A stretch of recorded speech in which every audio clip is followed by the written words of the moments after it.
Welcome to Storytales. Please like this video and subscribe to Storytales. I hope you enjoy the story. Let's begin. The rhythmic sound of knife against cutting board filled the kitchen as John Morgan prepared dinner, each slice precise and measured. Golden afternoon light streamed through the bay windows, casting long shadows across the granite countertops. He'd always found peace in cooking, but today something felt off. Mary should have been home 20 minutes ago from her yoga class. 15 years of marriage had taught him her routines by heart. Every Monday, Wednesday, and Friday. Yoga at 4:30, home by 6 o'clock. She'd never been late without calling. John set down the knife and checked his phone again. No messages. The sound of a car door closing drew his attention. Through the kitchen window, he watched Mary step out of her white Mercedes, designer yoga bag slung over her shoulder. Something about her movements seemed different, more deliberate, almost rehearsed. She paused at the front door longer than usual, as if gathering courage. When she finally entered, her heels clicked against the hardwood floor with an unfamiliar hesitation. John resumed chopping carrots, maintaining his routine while his instincts screamed that something was wrong. "We need to talk," Mary said from the kitchen doorway, her voice carrying an edge he'd never heard before. John set down his knife and turned to face his wife. She stood with perfect posture in her expensive yoga outfit, blonde hair pulled back in a neat ponytail, not a strand out of place. But her face, that carefully maintained mask of suburban perfection, showed cracks he'd never seen before. "What's on your mind?" he asked, wiping his hands on a dish towel. His own voice remained steady, despite the sudden tightness in his chest. Mary took a deep breath, her shoulders squaring as if preparing for battle. Her next words shattered 15 years of marriage like a sledgehammer through glass. "I don't love you anymore, and I want a divorce." The kitchen fell silent. Even the gentle hum of the refrigerator seemed to fade away.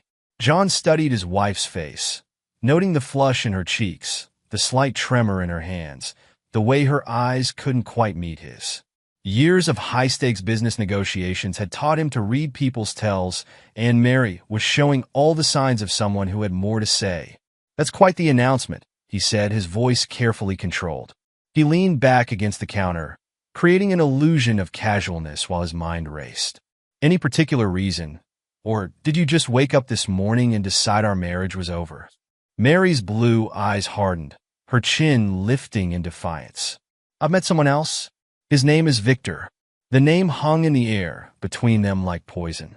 John's fingers tightened on the dish towel, but his face remained impassive. "Victor," he repeated, the name bitter on his tongue. "And how long has Victor been in the picture?" 6 months, Mary replied, a note of challenge in her voice. "He makes me feel alive again, John. He understands me in ways you never have." 6 months. Half a year of lies and betrayal while he'd been working 60-hour weeks to maintain their lifestyle. John's mind raced through recent memories: Mary's sudden interest in yoga, her new wardrobe, the late-night texts she claimed were from her sister. All the pieces falling into place like a twisted puzzle. "I see," he said, his voice dangerously quiet. "And what exactly are you proposing?" "I want an open marriage," Mary declared, pacing now, her movements agitated. "At least for now. Victor and I need time to explore our relationship, to see where this could go. I need to find my happiness, John." A harsh laugh escaped him before he could stop it. "Your happiness? Of course. And what about my happiness, Mary? Did that factor into your plans at all?" "Don't make this harder than it needs to be," she snapped, color rising in her cheeks. "This could work for both of us. You could see other people too. We could both have our freedom while maintaining our lifestyle." The last word caught his attention. Lifestyle. There was the real reason for this charade of an open marriage. Mary didn't want to lose her comfortable life, the house, the country club membership, all the trappings of success he'd built through years of sacrifice. "Doesn't sound too bad, dear," he said, his lips curving into a smirk that didn't reach his eyes. "Why don't you tell me more about Victor? Since we're being so honest with each other." Relief flooded Mary's face, quickly replaced by animation as she began to talk about her lover. "He's incredible, John. He's a real estate developer, so successful, and he has such vision. The way he talks about his projects, the passion he brings to everything." John let her words wash over him, cataloging every detail while maintaining his mask of mild interest. Inside, rage burned through his veins like acid. Every word she spoke about Victor was another betrayal, another knife in his back. But he kept smiling, kept nodding, all while his mind began to work. "He sounds fascinating," John interrupted smoothly. "I assume he's married?" Mary's expression flickered. "Divorced 3 years ago. His ex-wife couldn't handle his dedication to his work." "How convenient," John murmured. "And where did you meet this paragon of virtue?" "At the charity gala for the Children's Hospital," Mary said, her eyes taking on a dreamy quality. "Remember? When you had to leave early for that conference call with Beijing?" John remembered with perfect clarity. He'd spent 2 hours on that call, securing a deal that had earned their company millions. He'd apologized to Mary repeatedly for leaving early, brought her favorite flowers the next day to make up for it. While he'd been working to secure their future, she'd been starting an affair with another man. "The Children's Hospital Gala," he repeated softly. "When I was on that call that paid for the tennis bracelet you're wearing right now." Mary's hand went unconsciously to her wrist, fingers touching the diamonds he'd given her as a thank you for her understanding that night. A flicker of shame crossed her face, quickly replaced by defensiveness. "It's not about the money, John. It's about connection, about feeling understood and appreciated. Victor listens to me, really listens. When was the last time you did that?" "Probably around the same time you started lying to me," John replied, his tone still conversational despite the growing darkness in his eyes. 6 months ago, wasn't it? When you suddenly developed an interest in yoga?" Mary flinched at his words, but rallied quickly. "This is exactly why I'm doing this. You're always so cold, so calculating. Everything's about business with you. Victor shows me passion, romance dash. Victor shows you what you want to see."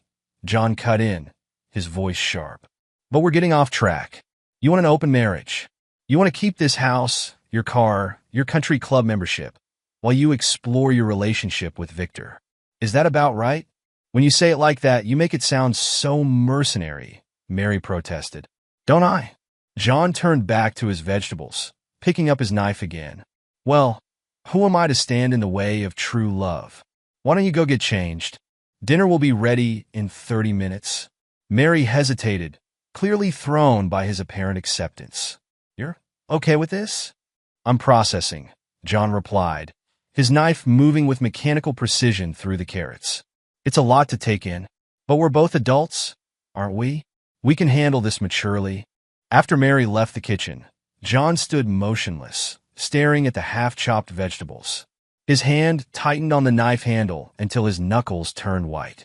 The rage he'd suppressed threatened to overwhelm him, but he forced it down, channeling it into something colder, more focused. An image flashed through his mind.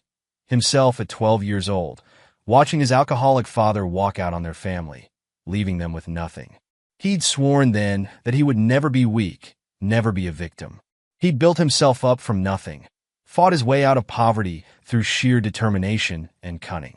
He hadn't gotten where he was by showing weakness or accepting defeat. The knife in his hand suddenly felt very heavy.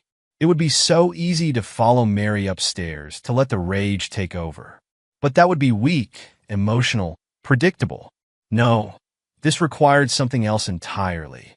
Something cold, calculated, and absolutely devastating. Mary and Victor thought they could play him for a fool.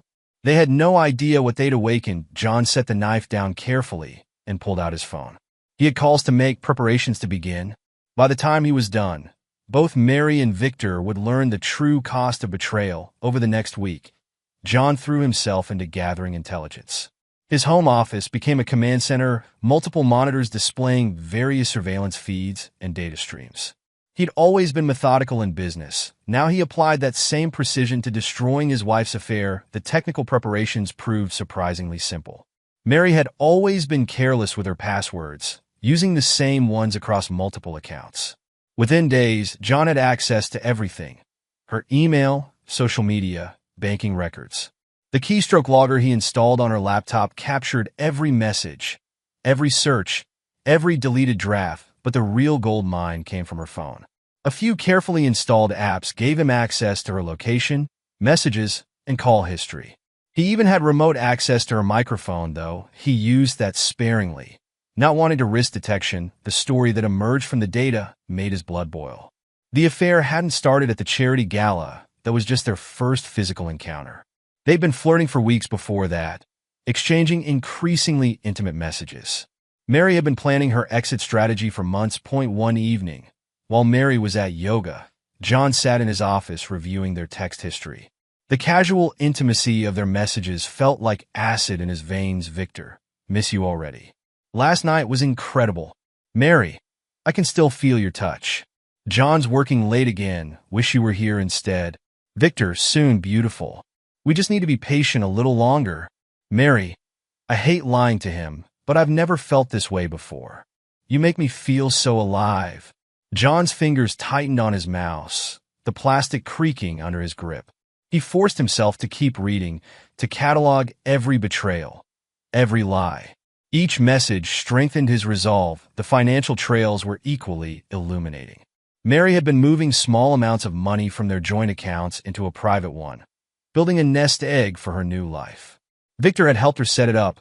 Using his business connections to keep it hidden, John pulled up Victor's background check on another monitor. The man's business dealings were a web of shell companies and questionable transactions. He specialized in buying distressed properties, using high-pressure tactics to force out existing tenants before renovating and flipping the buildings for massive profits. Quite the humanitarian you've fallen for, Mary, John muttered, making notes on Victor's various legal entanglements. All of it would be useful later. That a notification popped up on his phone. Mary was leaving her yoga studio. John switched to the surveillance camera he'd positioned in the parking lot. He watched as she walked to her car, phone pressed to her ear. Laughing at something Victor was saying, she looked happy, carefree, like a woman in love. The sight made John's stomach turn. Back at home, Mary breezed into his office, still flushed from her workout. She started doing that lately, checking on him, playing the attentive wife. Her guilt manifesting as false concern. You're working too hard, she said, resting her hands on his shoulders. Why don't you take a break? We could watch a movie together. John kept his eyes on his legitimate work documents, pulled up just before she entered. Maybe later. I have a conference call with Singapore in 20 minutes. Always working, Mary sighed, but her tone was relieved rather than disappointed. Don't stay up too late. After she left, John switched back to his surveillance feeds. He pulled up the camera footage from Victor's office building, watching as Mary's car pulled into the private parking garage. She'd started taking different routes there, thinking she was being clever about covering her tracks. That John's phone buzzed another text notification. Mary, just left the gym. Missing you already. Victor, come over. John's busy working anyway. Mary, on my way. Can't wait to feel your arms around me. John allowed himself a cold smile. They thought they were so careful, so secretive. They had no idea they were performing for an audience. The next day, John expanded his surveillance network. He hired a private investigator to track Victor's movements, documenting his daily routines and business meetings. The PI's reports revealed a man living well beyond his means, leveraging massive debt to maintain his image of success. Your successful developer is swimming in red ink, Mary, John murmured, reviewing the financial records. Victor had refinanced his properties multiple times, using each loan to pay off the previous one.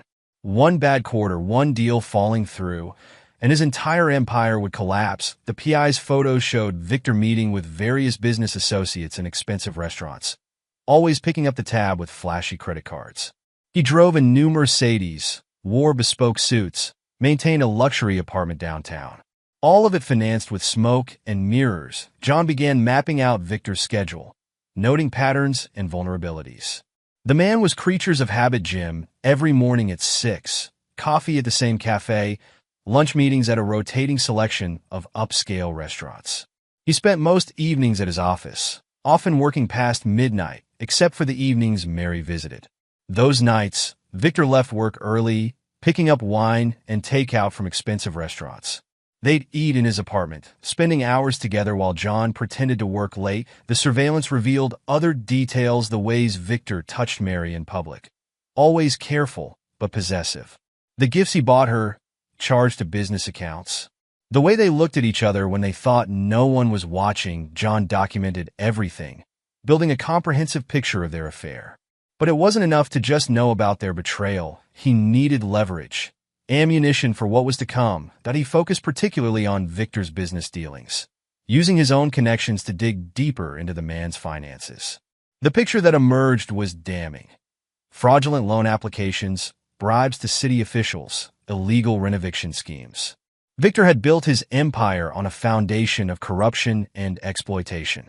One evening, John discovered a series of emails between Victor and a city council member, discussing kickbacks for expedited permits. He saved the emails carefully, along with records of suspicious wire transfers. All of it would be useful when the time came to destroy Victor's reputation, but the most valuable intelligence came from Mary herself. She'd grown comfortable with John's apparent acceptance of their open marriage, letting her guard down more each day. She talked freely about Victor now, sharing details of their relationship without realizing she was giving John ammunition. "Victor's taking me to Paris next month," she mentioned casually over dinner one evening. "Just a quick business trip, but it'll be romantic." John nodded, noting the dates in his mental calendar. "Sounds lovely. His development business must be doing well." "Oh yes," Mary beamed, oblivious to the predatory gleam in her husband's eyes. "He just closed a huge deal downtown. He's going to transform the whole neighborhood." Later, John looked up the huge deal, a cluster of rundown apartments Victor had bought through a shell company. The tenants were already receiving eviction notices, their lives destroyed so Victor could build luxury condos. That John's surveillance operation expanded further. He placed cameras in the cafe where Mary and Victor met for lunch, bribed Victor's building manager for access to security footage, even planted a listening device in Victor's car. The amount of information became overwhelming, so John developed a system to organize it all. One monitor displayed real-time surveillance feeds, another showed financial transactions and email traffic, a third tracked their movements through GPS. He started noticing patterns in their behavior, the way they coordinated their stories, the careful timing of their meetings, the elaborate precautions they thought would keep their affair hidden. It would have worked against a normal husband, someone who wasn't willing to go to such extremes, but John wasn't normal, and he was prepared to go to any lengths necessary for his revenge. His patience paid off one evening when he intercepted a particularly revealing series of messages between Mary and Victor. "Everything's arranged for after the divorce. The villa in France is perfect. Mary, I can't wait to start our new life together, away from all this pretense. Victor, just a few more months of playing along. Then you'll never have to see him again. Mary, sometimes I feel guilty, but then I remember how happy you make me. Victor, he doesn't deserve you. Never did. We're meant to be together." John saved the messages with the others, his face a mask of cold fury in the blue glow of the monitors. They were planning to elope, to take their fairy tale romance to France while leaving him with nothing but betrayal and humiliation. The final piece of surveillance equipment arrived the next day, a sophisticated GPS tracker that he carefully installed under Mary's car while she slept.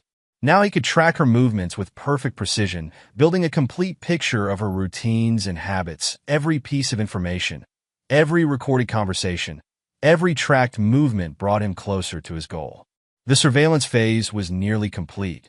Soon it would be time to move from observation to action. John's research into the darker corners of the internet began late one night, after Mary had gone to bed. The regular channels of revenge divorce lawyers, private investigators, financial penalties wouldn't be enough. He needed something more permanent, more devastating. IT took weeks of careful navigation through encrypted networks and anonymous forums before he made contact with Mr. Black. The man's reputation preceded him. He specialized in making problems disappear, permanently and traceably. Their first meeting was set for midnight at an abandoned warehouse on the outskirts of the city. John arrived an hour early, parking his car in a shadowy corner where he could observe the approaches. He'd come armed to precaution he hoped wouldn't be necessary. The black SUV appeared precisely at midnight, its engine barely audible as it glided to a stop. Mr. Black emerged, a medium-sized man in an expensive suit, his features unremarkable except for eyes that seemed to absorb light rather than reflect it. "Mr. Morgan," he said, sliding into the passenger seat of John's car. His voice was soft, cultured, at odds with his deadly reputation. I understand you have a problem that needs solving. John handed over a thick envelope. Half now, half when it's done. I want her gone, completely gone. No body, no traces, nothing that could ever lead back to me. Mr. Black thumbed through the cash without counting it. And the target? John passed over a file containing Mary's photographs, schedule, and regular haunts. My wife. She takes the same route to her yoga class 3 times a week. Always alone, always predictable. And you understand that once this is in motion, there's no turning back. Mr. Black's voice was neutral, professional. She won't be killed that leaves too much evidence. She'll be transported overseas, lost in a system where no one will ever find her. I understand perfectly, John replied, his voice equally devoid of emotion. How long do you need to set it up? 2 weeks to arrange the logistics. Then we'll need you to get her to the right place at the right time. Mr. Black studied John's face. Most men in your position act out of passion, make mistakes. You're different. This isn't passion, John said, meeting the man's gaze steadily. This is business. They spent the next hour discussing details, timing, location, contingency plans. Mr. Black's thoroughness impressed John. Every aspect was considered. Every potential problem anticipated and solved. After Mr. Black left, John sat in his car for a long time, staring at the warehouse's crumbling walls. He'd just set in motion events that would destroy 2 lives. There should have been hesitation, doubt, perhaps even guilt. Instead, he felt only a grim satisfaction. The next phase required careful groundwork. John began gathering items from Mary's closet, a scarf here, a piece of jewelry there. Things she wouldn't immediately notice were missing. Each item would later be planted in Victor's house or car, building a trail of evidence. That he also started working on the digital trail. Using his tech skills, he created a series of emails and text messages that, when discovered, would suggest an increasingly hostile relationship between Mary and Victor. Arguments about money, about their future, about Victor's controlling behavior, all carefully backdated and stored for later USEAT home. John played his role perfectly. He attended marriage counseling sessions with Mary, listening patiently as she talked about her needs and desires. He even went on a few dates with other women, making sure Mary knew about them, reinforcing her belief that he was accepting their new arrangement. I'm glad you're being so understanding, Mary said one evening, as they sat across from each other at dinner. Victor was worried you might make things difficult. John took a sip of wine, suppressing the urge to throw the glass in her face. Victor seems to worry a lot about me, for someone who's sleeping with my wife.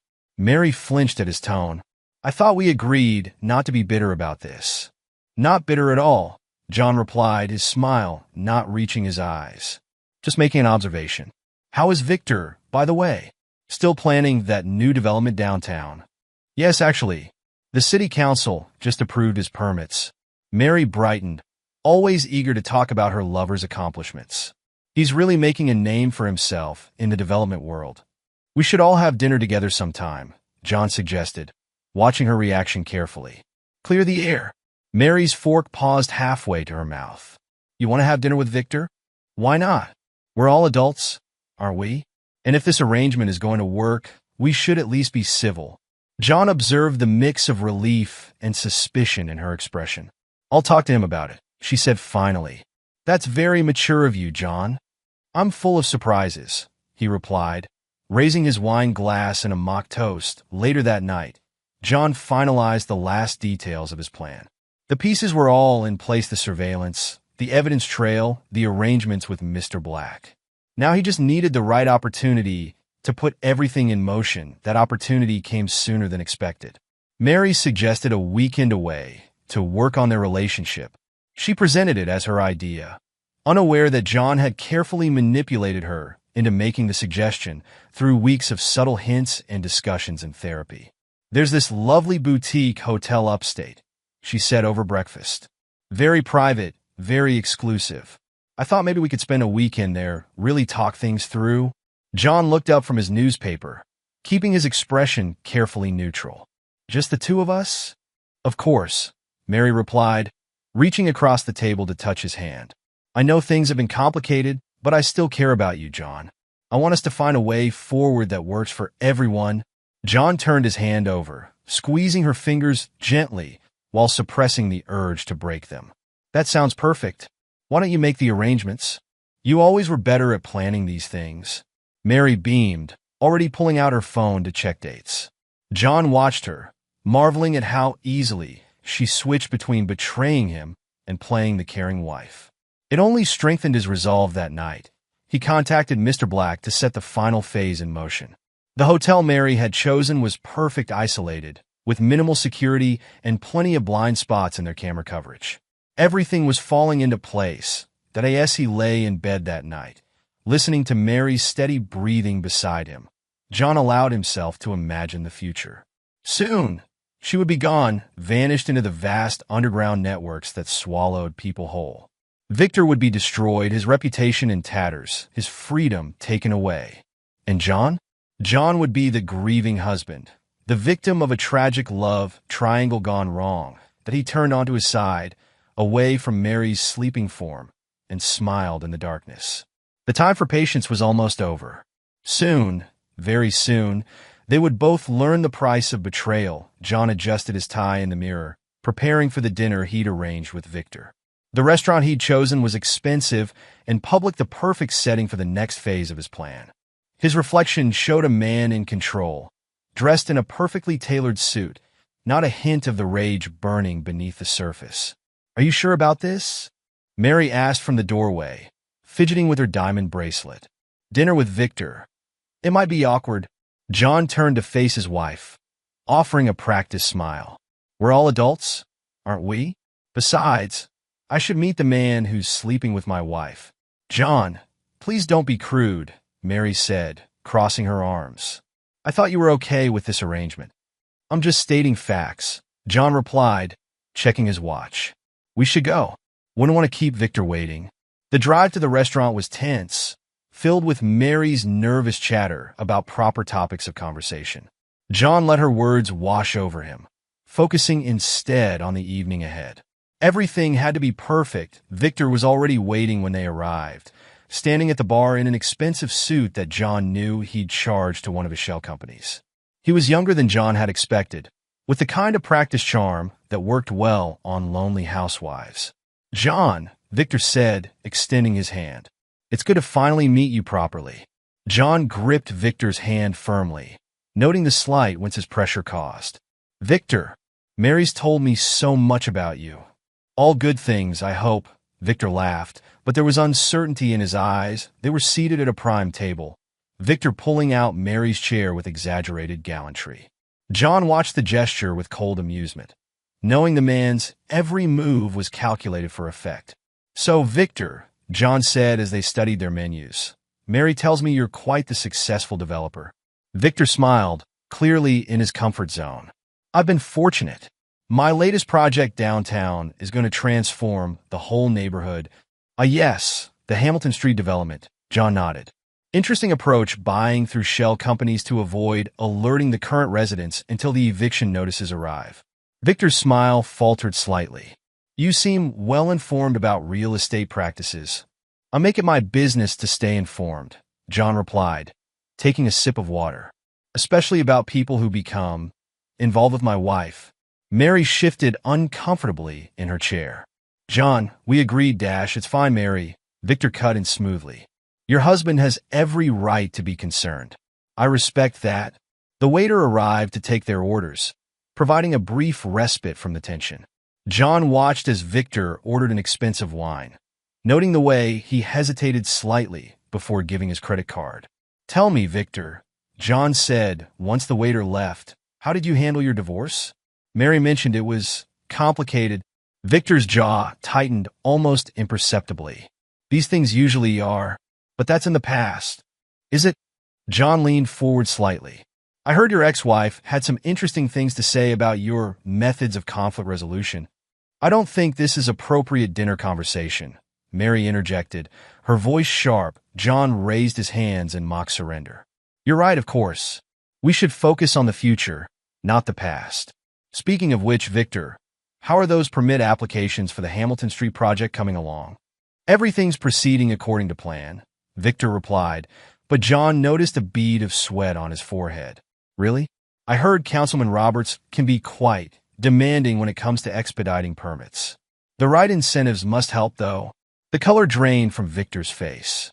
Before he could respond, the wine arrived, and John watched with satisfaction as Victor's hand trembled slightly while signing the check. The rest of the dinner proceeded like a carefully choreographed dance, with John dropping subtle hints about everything he knew while maintaining a facade of polite interest. He watched Victor grow increasingly uncomfortable, while Mary became more and more agitated. I have to say, Victor, John said as they finished their main course, you've built quite an impressive operation. All those shell companies, the complex financial arrangements, it must take a lot of work to keep everything legitimate. Victor dabbed his mouth with his napkin, his composure cracking. What exactly are you implying, John? Implying? Nothing at all. I'm just making conversation. John smiled, the expression never reaching his eyes. Though I must admit, I'm curious about your relationship with certain members of the city council. They seem very accommodating to your projects. John, stop it, Mary hissed, her face flushed with anger and embarrassment. What's wrong, dear? I thought you wanted us all to be honest with each other. John turned back to Victor. Speaking of honesty, have you told Mary about the true state of your finances? About the loans you've been juggling? Victor's knuckles whitened around his wine glass. I don't know what you think you know. I know everything. John cut him off softly. Every shell company, every bribe, every fraudulent loan application. I know about the offshore accounts, the kickbacks, even that interesting conversation you had with Councilman Roberts last week about expediting the permit process. The silence that followed was deafening. Mary looked between them, confusion and fear warring on her face. Victor sat frozen, his practiced charm evaporating under John's steady gaze. Why are you doing this? Mary demanded, her voice trembling. Doing what? I thought we were having a friendly dinner. John signaled the waiter for the check. Getting to know each other better. Isn't that what you wanted? As they stood to leave, John placed a hand on Victor's shoulder, leaning in close. A word of advice, he murmured, too quietly for Mary to hear. Be careful with other men's wives. You never know what kind of husband you might be dealing with. Victor jerked away, his face pale. Is that a threat? A threat? John laughed softly. No, Victor. Just a friendly warning between adults. In the car ride home, Mary exploded. What the hell was that? You promised to be civil. I thought I was very civil, John replied calmly, keeping his eyes on the road. Just getting to know your lover better. Isn't that what you wanted? You were threatening him. Was I? I was just making conversation. Though I notice you're more concerned about his comfort than the fact that he's been lying to you about his business dealings. Mary fell silent, staring out the window. John could see her mind working, processing everything she'd heard. Perfect back home. Mary stormed upstairs without another word. John went to his office, pulling up the surveillance feeds. As expected, Mary was already on the phone with Victor. He knows something, Victor was saying, his voice tense. How the hell does he know about Roberts? I don't know, Mary replied, pacing their bedroom. He's been acting strange lately, but this. What are we going to do? Nothing, Victor said firmly. He's just trying to intimidate us. He can't prove anything. John smiled in the darkness of his office. Let them think this was just intimidation. Let them believe they still had the upper hand. Soon enough, they'd learn just how wrong they were that he opened his laptop and began typing an anonymous email to the city's ethics board, attaching carefully selected documents about Victor's dealings with Councilman Roberts. Just enough to start an investigation, but not enough to trigger immediate action. The pressure needed to build slowly, phase when setting the trap was complete. Victor was rattled. Mary was questioning her choices, and the seeds of doubt had been planted. Now it was time to move on to phase 2. The following week, John arranged another meeting with Mr. Black, this time in an underground parking garage downtown. The echo of his footsteps bounced off concrete walls as he approached the black SUV. Your performance at dinner was impressive, Mr. Black said as John slid into the passenger seat. Victor's been making some very interesting phone calls since then. You've been monitoring him? John asked, though he already knew the answer. Of course. He's called his lawyers 6 times in the past 3 days. Made several large withdrawals from various accounts. He's scared. Mr. Black handed over a USB drive. Here's everything we've recorded. You might find some of the conversations with your wife particularly interesting. Back in his office, John plugged in the drive and started listening to the recordings. Victor's voice came through clearly, panic evident in his tone. "We need to move faster," Victor was saying. "John knows too much. He's dangerous." "You're overreacting," Mary replied, but uncertainty tinged her voice. "He's just trying to scare us. John's never been violent." "This isn't about violence," Victor snapped. "He knows about my business dealings, Mary. Things he couldn't possibly know unless he's been investigating me. Do you have any idea what that could do to me?" "What are you saying?" "I'm saying we need to get out now. Forget waiting for the divorce. I can have the villa ready in a week. We'll go to France, start fresh, leave everything behind, just like that. Would you rather stay and watch your husband destroy everything I've built?" John smiled as he listened to their panic. Everything was proceeding exactly as planned. He picked up his phone and dialed Victor's private number. "John." Victor answered on the first ring, trying and failing to sound confident. "What do you want?" "Just checking in after our lovely dinner," John replied smoothly. "I hope we might continue our discussion about your business practices. Perhaps over lunch?" "Listen," Victor's voice hardened. "If you think you can blackmail me, blackmail? I'm wounded, Victor. Can't two men who share the same woman have a civilized conversation?" "This isn't a game, John." "No, it's not. Games are fun. This is business." John's voice dropped to a whisper. "And you're playing with money you don't have, aren't you, Victor? Those loans are coming due soon. Be a shame if your creditors started asking questions about your collateral. You son of a... Lunch tomorrow, 1 o'clock. The Capitol Grill. Don't keep me waiting." John hung up before Victor could respond. Mary was waiting for him in the kitchen when he came downstairs, her face tight with anger. "What are you doing, John?" "Having lunch with a friend tomorrow." "Why?" "Stop playing games. Victor told me about your phone call. About your threats." John opened the refrigerator, taking out a bottle of water. "Did he also tell you about the millions he's borrowed against properties he doesn't own? About the bribes, the fraud, the... Stop it." Mary slammed her hand on the counter. "Just stop it. Why are you doing this?" John turned to face her, his expression cold. "Because actions have consequences, Mary. You and Victor thought you could play me for a fool. Thought you could take what's mine and walk away laughing. Well, surprise, I'm not as stupid as you thought. We never thought what? That I'd find out about the money you've been moving to your private account? About your plans to elope to France? About all the nights you spent in his bed while I was working to pay for everything you have?" Mary's face went pale. How did I know?" "I know everything, Mary. Every lie, every betrayal, every little plan you two made." He stepped closer, his voice dropping to a dangerous whisper. "And now you get to watch while I take it all apart, piece by piece." "You're insane," Mary whispered, backing away. "No, I'm methodical. There's a difference." John smiled, the expression never reaching his eyes. "Now, if you'll excuse me, I have some work to do before my lunch meeting tomorrow." The next day, John arrived at the Capitol Grill early, selecting a table where they could speak privately. Victor arrived 10 minutes late, sweat visible on his forehead despite the cool autumn air. "Sit down, Victor," John said pleasantly. "You look nervous. What do you want?" Victor demanded, dropping into his chair. "Money? Is that it?" John laughed softly. "Money? Please. I make more in a month than you earn in a year legitimately, I might add. No, what I want is much simpler." "Then what?" "I want you to understand something." John leaned forward, his voice dropping. "Every deal you've made, every bribe you've paid, every fraudulent document you've filed, I have proof of all of it. One phone call, and your entire house of cards comes crashing down. You're bluffing." "Am I?" John pulled out his phone, showing Victor a series of documents. "These are copies of your conversations with Councilman Roberts, your offshore account numbers, the real financial statements from your development projects. Should I go on?" Victor's face had gone ashen. "What do you want me to do?" "For now, nothing. Just sit there and think about how completely I could destroy you." John signaled the waiter. "Shall we order?" "I recommend the ribeye. It might be your last expensive meal for a while." The rest of lunch passed in tense silence, broken only by John's casual comments about Victor's various criminal activities.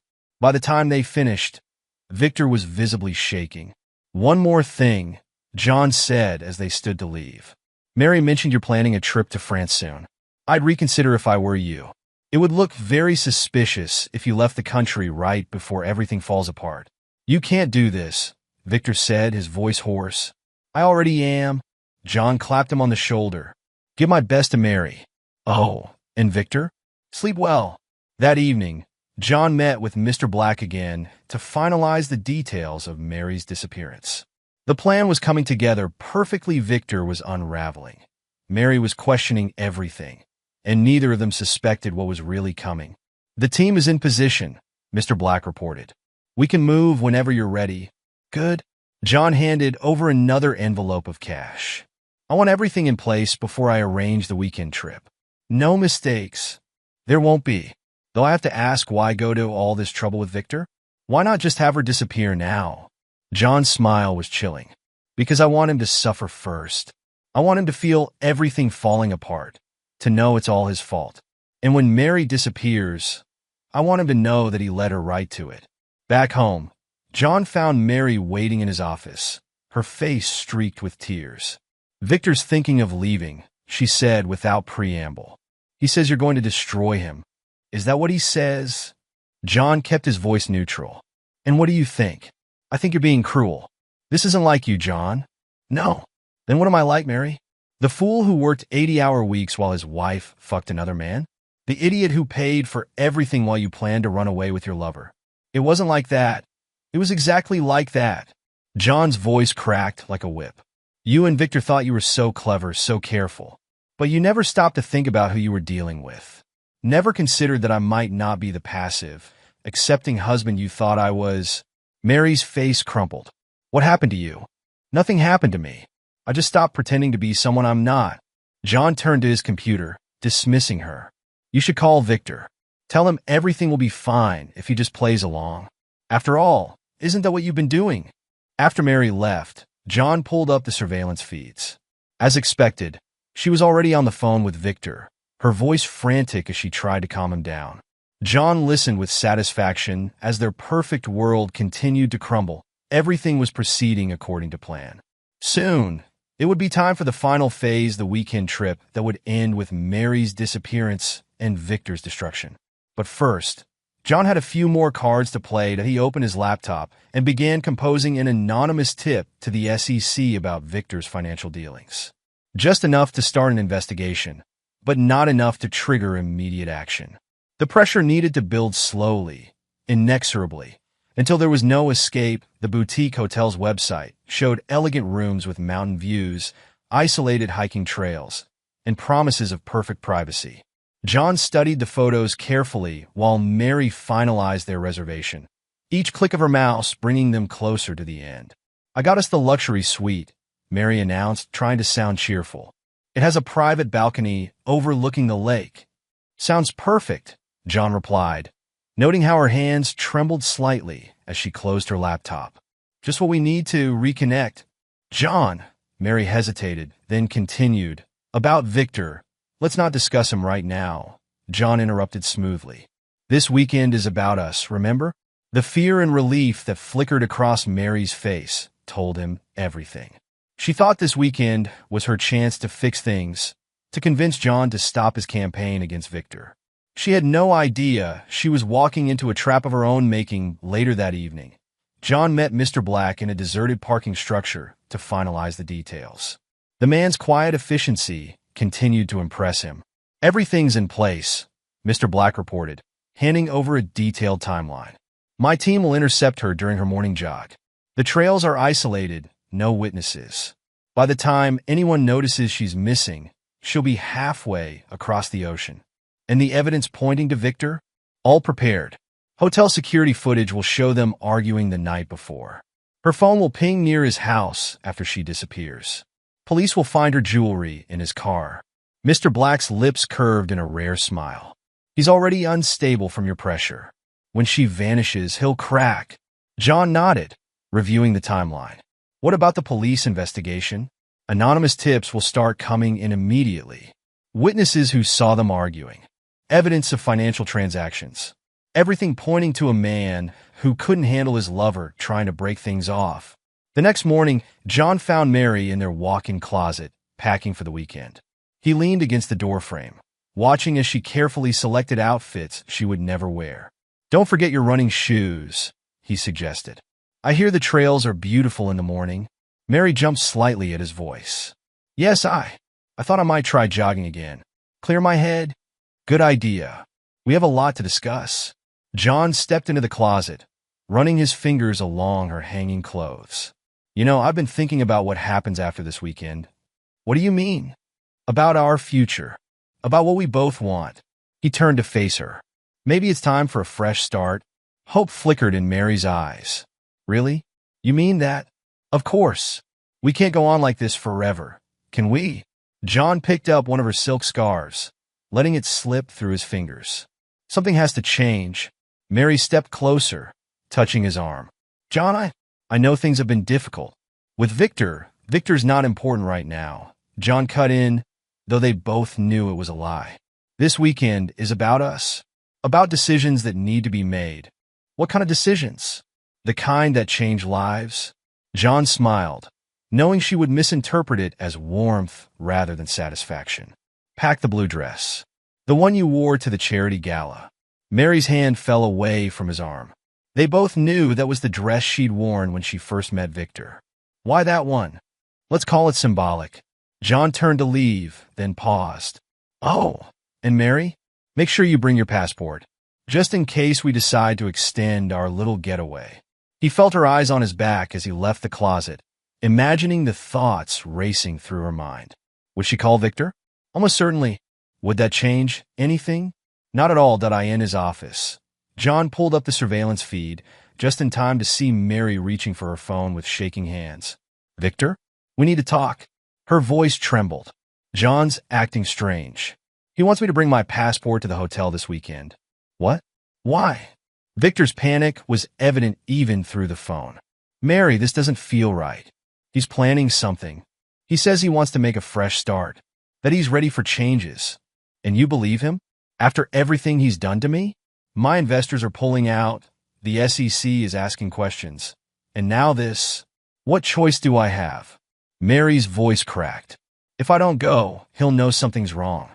He'll come after you even harder." "Then let him. I can handle the business problems." "But if something happens to you, nothing's going to happen," Mary insisted, but she didn't sound convinced. "It's a public place, a luxury hotel. What could he possibly do?" John smiled at her naivety. The pieces were falling into perfectly place. Every action, every word driving them exactly where he wanted them, that he picked up his own phone and dialed Mr. Black. "Is everything ready for this weekend?" "All set," Mr. Black confirmed. "My team will be in position Friday morning. The boat leaves Saturday night. No one will connect her disappearance to you. And the evidence against Victor?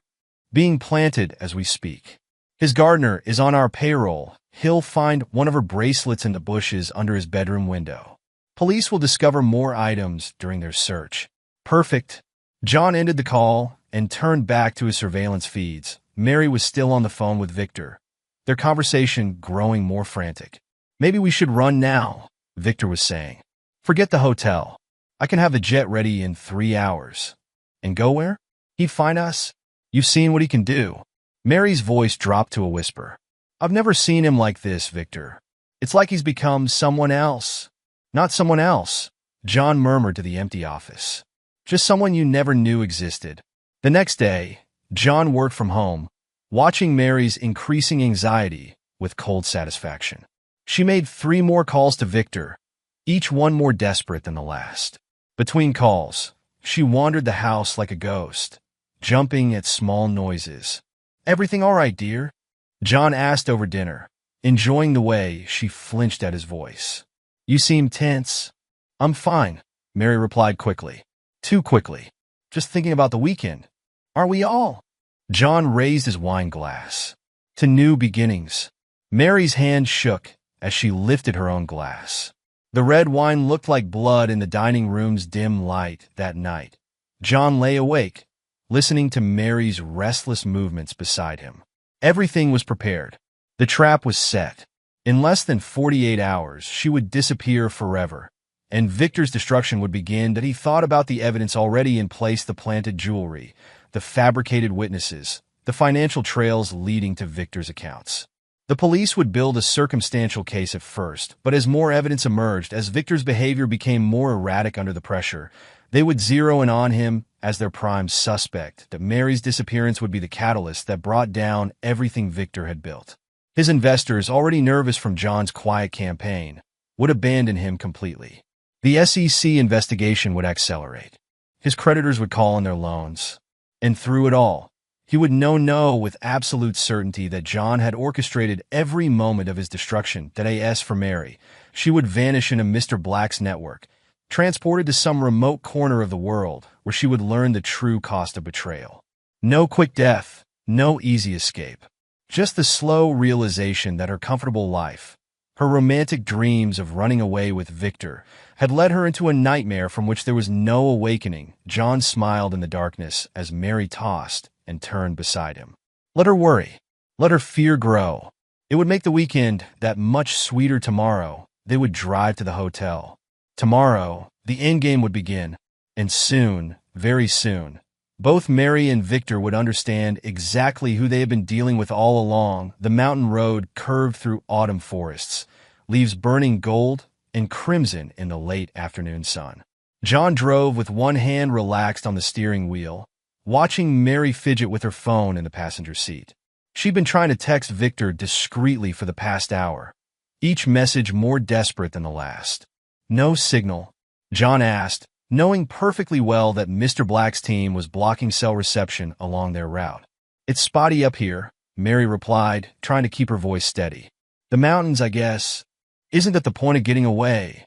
John smiled, watching her reflection in the windshield. No distractions, no interruptions. Just us? Mary's phone buzzed suddenly, a final message getting through before they moved out of range completely. Something's wrong. Don't go to the hotel. Meet me at Dash. The signal died before Victor's full message appeared. John noticed Mary's sharp intake of breath, the way her fingers tightened around the phone. Everything okay? He asked mildly. Fine, Mary said quickly.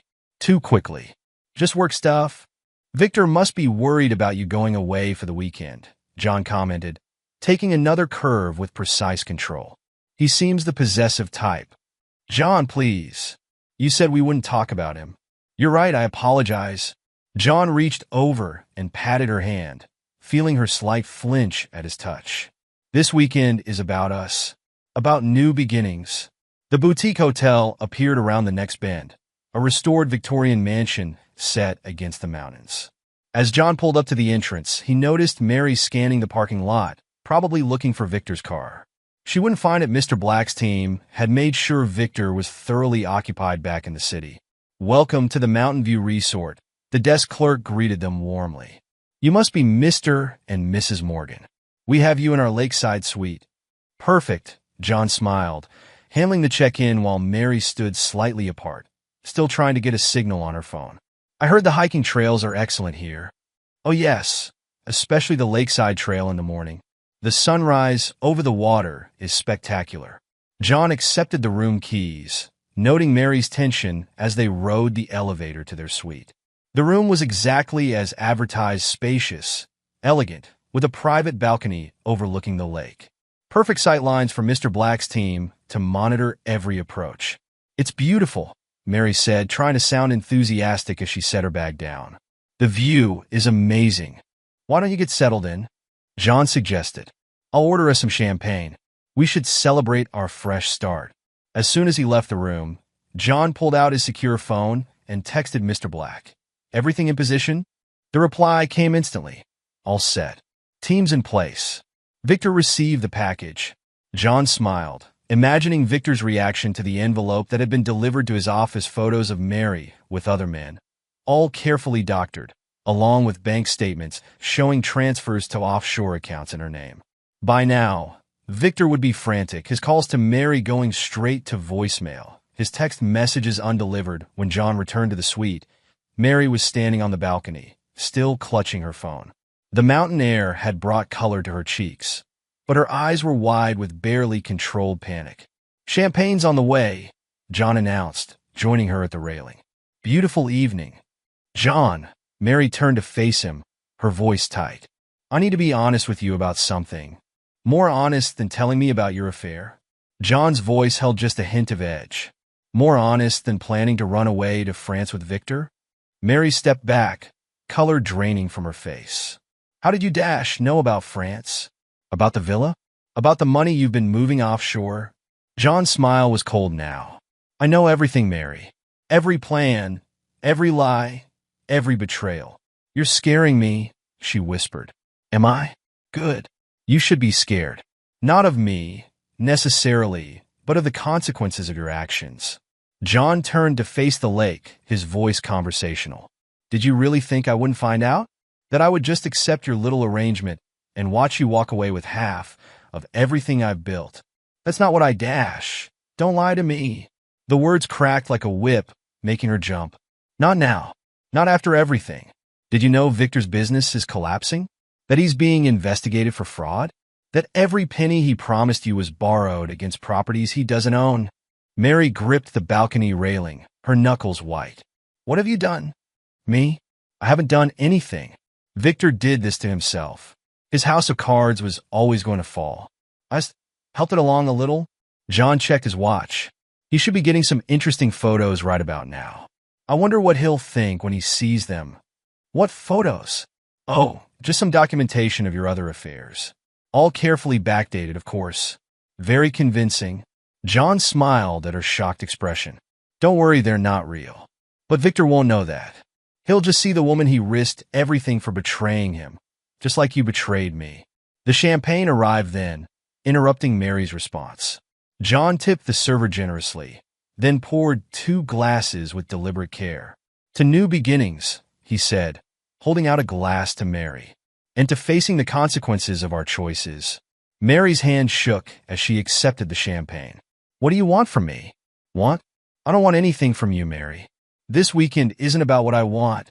John sipped his champagne, watching her over the rim of his glass. "It's about what's going to happen. What has to happen. You're not making sense. Aren't I? Think about it, Mary. Really think about choices, consequences, and the price of betrayal." John set his glass down carefully. "Get some rest. Tomorrow's going to be a long day."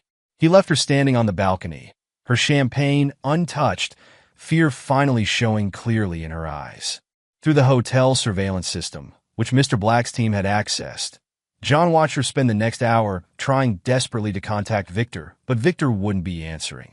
By now, he would be dealing with his own problems, the SEC investigators showing up unexpectedly, the bank calling in his loans, the photos suggesting Mary had been playing him for a fool all along. John sat in the suite's living room, listening to Mary's restless movements in the bedroom. Everything was proceeding exactly as planned. Tomorrow morning, she would go for a run along the lake trail, trying to clear her head, trying to figure out what to do, and she would never return. Dawn painted the lake in shades of gold when Mary left for her morning run. John watched from the balcony as she stretched nervously, her eyes scanning the parking lot one last time for any sign of Victor. She wore her expensive running gear, her blonde ponytail swinging as she started down the lakeside trail. That John's phone buzzed with a text from Mr. Black. "Teams in position." Proceeding as planned. He didn't reply, instead turning his attention to his laptop where he could monitor the hotel's security feeds. Mary's figure grew smaller as she jogged along the trail, unaware of the shadows moving through the trees around her. His phone rang. "Victor. Right on schedule." "Where is she?" Victor's voice was ragged with panic.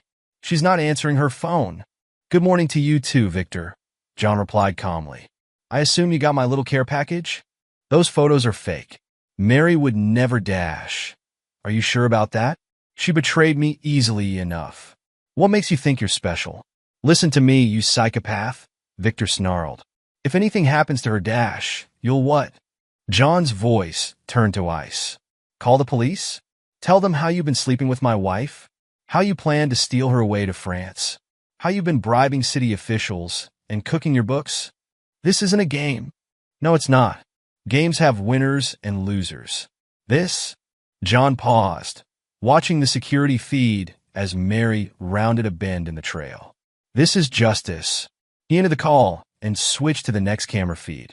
Mary had reached the most isolated section of the trail, where it curved between the lake and a steep, rocky slope.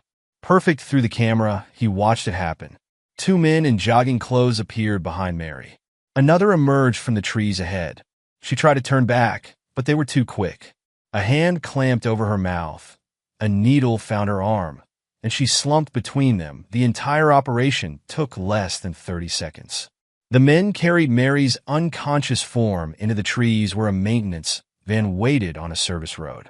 By the time other joggers passed that section of trail, there was no sign anything had happened. John's phone buzzed again. "Mr. Black, package secured."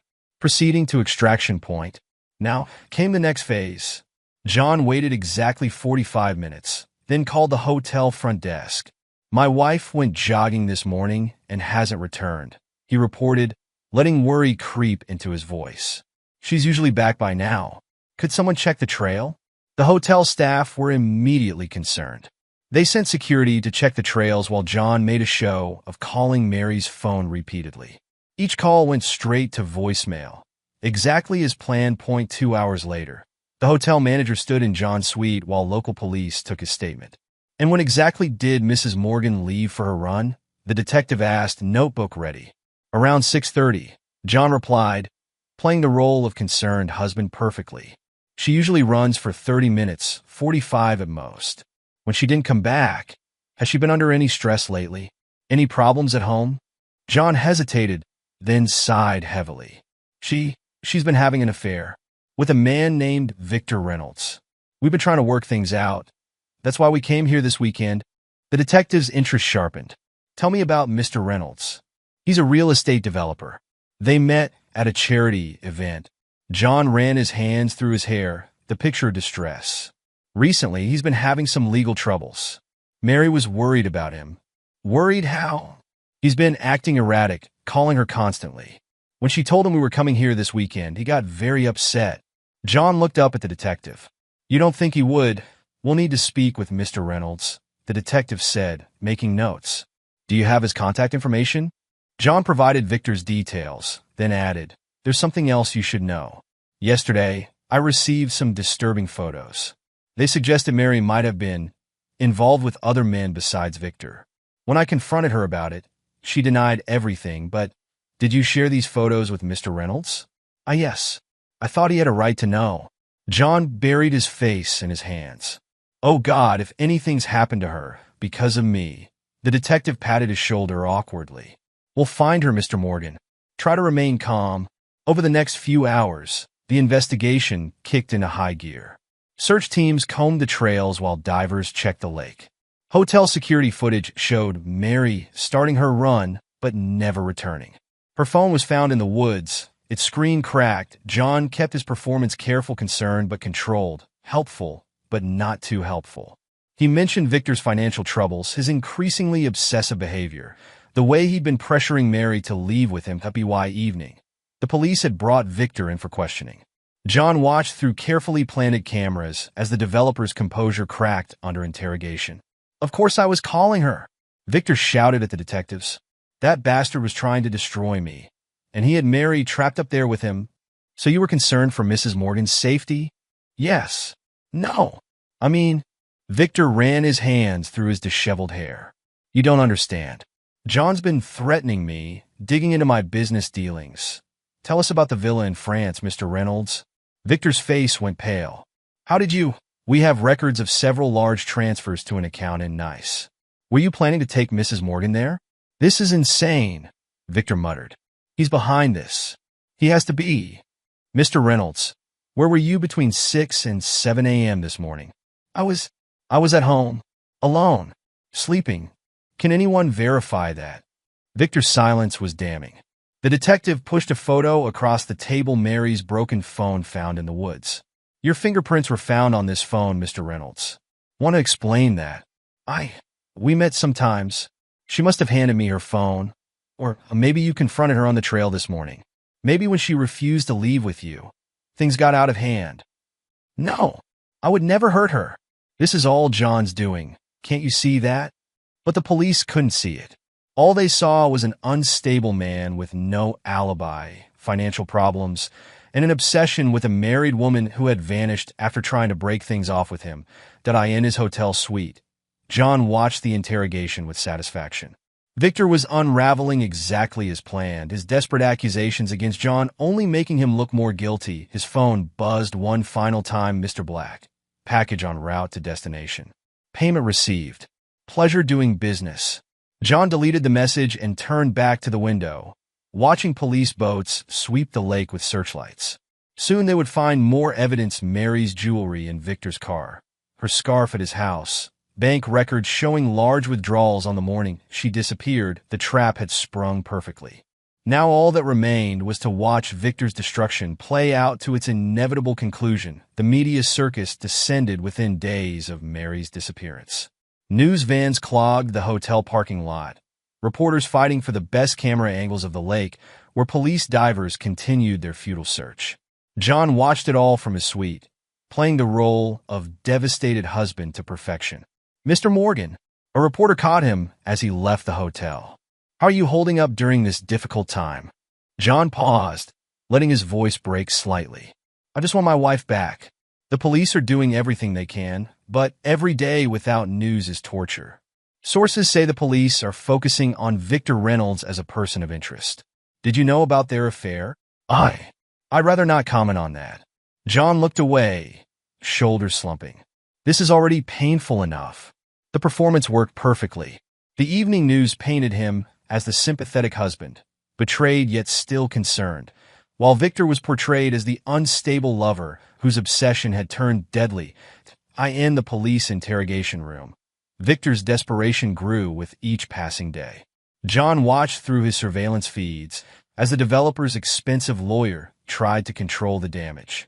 "My client had nothing to do with Mrs. Morgan's disappearance," the lawyer insisted to the detectives. Then explained the blood traces in his car. The lead detective countered, sliding photos across the table. "Explained Mrs. Morgan's jewelry found in his house, hidden behind a heating vent. This is a setup."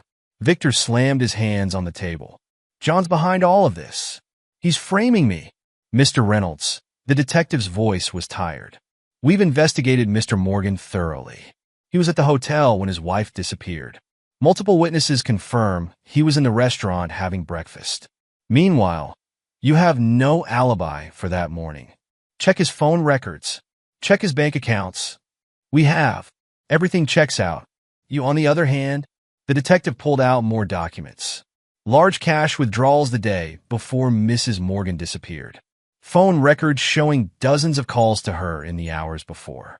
And now these emails we've recovered." Victor's face went pale as he read the emails, carefully crafted exchanges that showed him growing increasingly unstable, threatening Mary when she tried to break things off. "I didn't write these," he whispered. "This isn't real. Your digital signature is on them, Mr. Reynolds. They came from your email server." Victor's lawyer leaned in, whispering urgently, but Victor shoved him away. "No, I won't shut up. John Morgan is not who you think he is. He's been systematically destroying my business, threatening me, planning this whole thing." "Planning what? Exactly?" The detective leaned forward. "Are you saying Mr. Morgan somehow forced you to make those withdrawals? Forced you to call his wife repeatedly? Planted her DNA in your car?" "You don't understand." Victor's voice cracked. "He's a monster. He's been playing us all." The detective sighed, closing his notebook. "Mr. Reynolds, unless you can provide some evidence for these accusations, I suggest you focus on explaining the very real evidence against you." Back in his hotel suite, John allowed himself a small smile. Victor's paranoid accusations only made him look more guilty. Every attempt to blame John only dug his grave deeper. His phone buzzed a text from Mr. Black. Final confirmation received. Package delivered to destination. No traces. John deleted the message and turned his attention to the news playing on his laptop. The story had gone national, featured on every major network. Missing woman case takes dark turn. Lover's obsession led to violence. The media had pieced together exactly the narrative John had crafted. They painted Victor as a failing businessman who had seduced a married woman, then turned violent when she tried to end things. His increasingly erratic behavior during questioning only reinforced this image that a week after Mary's disappearance, the SEC announced a formal investigation into Victor's business dealings. His investors fled, his project stalled, and his carefully constructed empire began to crumble. John visited the police station daily, playing the concerned husband desperate for news. He watched Victor being led to interrogation, noted how the once polished developer had deteriorated unshaven, hollow-eyed, expensive suit wrinkled from hours of questioning. "Mr. Morgan," Detective Harris caught him in the hallway. "Do you have a moment?" In the detective's office, John perched on the edge of a chair, the picture of anxiety. "Have you found something?" "We've completed the forensic analysis of Mr. Reynolds' car. The blood traces match your wife's DNA." Harris paused, watching John's reaction. There wasn't much, but combined with the other evidence, John buried his face in his hands, shoulders shaking. "Oh God, then she's really—" "We don't know that for certain," Harris said quickly. "But I have to ask, did your wife mention any places she and Mr. Reynolds might have discussed? Anywhere they planned to meet?" "No, wait." John looked up, face haunted. "The night before she disappeared, I overheard her on the phone. Something about France. A villa, I think." Harris made notes quickly. "This matches some financial records we've found. Mr. Reynolds had been making payments on a property in Nice." "Nice?" John let his voice crack. They were planning to go there together?" "It seems so. Mr. Reynolds had booked a private flight for the day after your wife disappeared. 2 passengers. John stood abruptly, pacing the small office. "I can't. I need some air." In the parking lot, he allowed himself a moment of pure satisfaction. The police were following every trail he'd laid, connecting every dot exactly as planned. Soon, they would have enough to arrest Victor that evening. John received another visit from Detective Harris, this time at the hotel. "We're charging him," Harris announced without preamble. "The DA thinks we have enough." "You're sure it's him?" John asked, voice carefully uncertain. "The evidence is overwhelming. His finances were collapsing. Your wife was trying to end things." And he snapped. Harris hesitated. "There's something else. We found drafts of letters on his computer. Elaborate fantasies about making her disappear, starting a new life together in France." The man was delusional. John sank into a chair. "Will you find her?"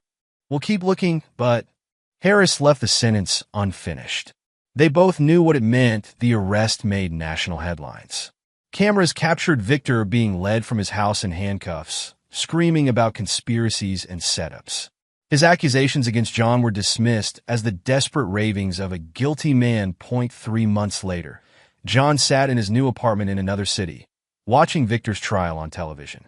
The prosecution's case was airtight. DNA evidence, financial records, witness statements, all pointing to a possessive lover who couldn't handle rejection. That Victor's testimony was a disaster. He ranted about John's manipulation, about elaborate schemes and frame-ups, each wild accusation making him appear more unhinged. The jury took less than 6 hours to find him guilty. As Victor was led from the courtroom, his eyes found the camera. "He did this," he shouted. "John Morgan destroyed everything. He's the one you should be investigating." The news anchor's voice cut in smoothly, a sad end to a tragic case. Victor Reynolds, once a successful real estate developer, now faces life in prison for the murder of Mary Morgan, whose body has never been found. John muted the television and moved to his home office, where multiple monitors still displayed his surveillance feeds. He pulled up a secure browser and checked an anonymous email account. There was a new message from Mr. Black, containing only a photo of Mary, hollow-eyed and aged beyond her years, working in a remote sweatshop somewhere in Southeast Asia. No one there knew her real name or history. She was just another broken soul in a place where such souls were common. John deleted the photo and cleared his browser history. He had already moved most of his assets, changed his name, established a new identity. The old John Morgan would gradually fade from existence. Leaving no trail to follow, opening his laptop, he began researching his next project. A small tech startup caught his eye, struggling but promising, run by a CEO whose wife enjoyed the finer things in life. John smiled as he read their financials. Perhaps it was time to make some new investments. After all, there were so many people in the world who needed to learn about consequences.